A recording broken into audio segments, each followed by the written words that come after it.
अगर आप सरकारी नौकरी में हैं और आपके ऊपर क्रिमिनल केस हो जाए, तो क्रिमिनल केस से गवर्नमेंट जॉब में क्या-क्या परेशानियाँ उत्पन्न हो सकती हैं, उस बारे में आज बात करते हैं। क्या होता है, क्या होना चाहिए, इस बारे में सरकारी नौकरी में रहते हुए अगर क्रिमिनल केस हो रहा है, तो क्या होना चाहिए या क्या होता है, इस बारे में आज बात करेंगे। बहुत से लोग सरकारी नौकरी में होते हैं, उनके ऊपर मुकदमे हो जाते हैं, तो फिर क्या स्थिति उत्पन्न होती है, क्या कैसे होना चाहिए, इस बारे में आज मैं हूं एडवोकेट विवेक सिंह और आप देख रहे हैं मेरा YouTube channel legal awareness. Please इस चैनल को लाइक और सब्सक्राइब कर लें, जिससे मैं आप तक लीगल अपडेट पहुंचा सकूं।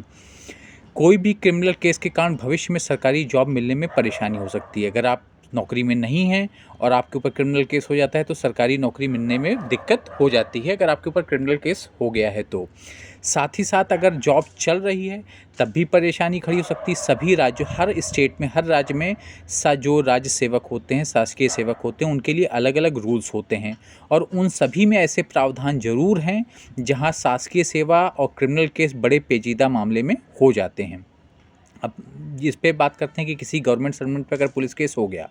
जब भी किसी सरकारी सेवक पर कोई पुलिस केस होता है, तब उसे सस्पेंड या टर्मिनेशन जैसी स्थिति निर्मित हो जाती है।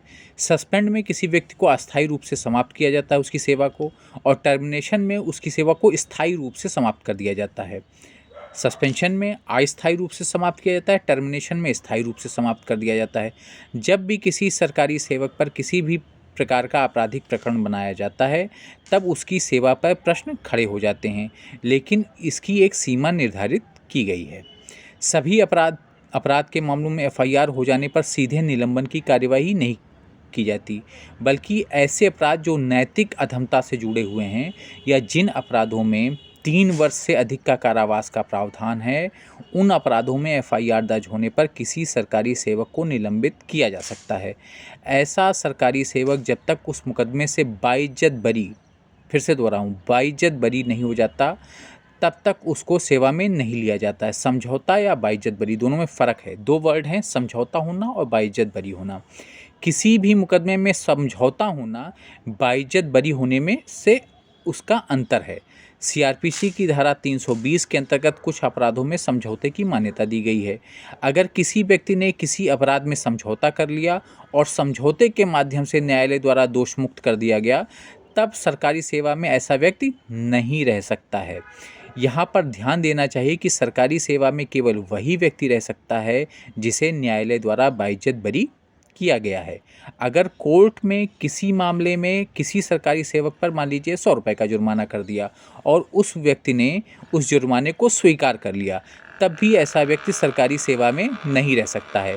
इसलिए एक सरकारी सेवक को यह ध्यान देना चाहिए वो किसी भी मामले में किसी भी अपराध को स्वीकार न करे, बल्कि जहाँ तक प्रयास हो वह मामले में बाइज्जत बरी होने की कोशिश करे।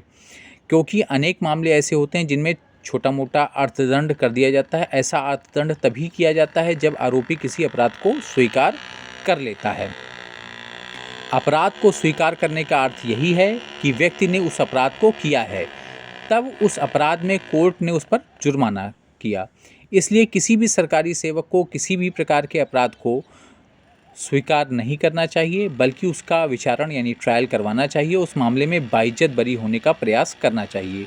अगर कोई सरकारी सेवक किसी बड़े अपराध में अभियुक्त बनाया गया है, तो उस पर एफआईआर दर्ज की गई है, तो उस पर उसके बाद विचारण चल रहा है, तो उसे सरकारी सेवा से निकाला जा सकता है और न्यायालय भी इस मामले में उसकी कोई सहायता नहीं कर सकता। मतलब मोस्टली यही होता है कि कोई उसमें रिलीफ नहीं मिलता है, क्योंकि ये स्पष्ट नियम है कि यदि किसी व्यक्ति ने किसी बड़े अपराध का अपराधी बनाया गया है, तब उस व्यक्ति को सेवा में नहीं रहने दिया जा सकता है। वे तब तक उस सेवा में नहीं रह सकता है जब तक कि न्यायालय से वो बाइज्जत बरी न हो जाए।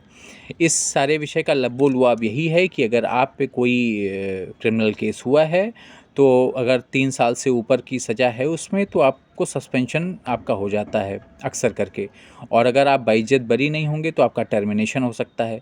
समझौते के आधार पर अगर आप मुकदमे से बाहर आ रहे हैं, तो भी सरकारी सेवा का रास्ता आपके लिए बंद हो जाता है।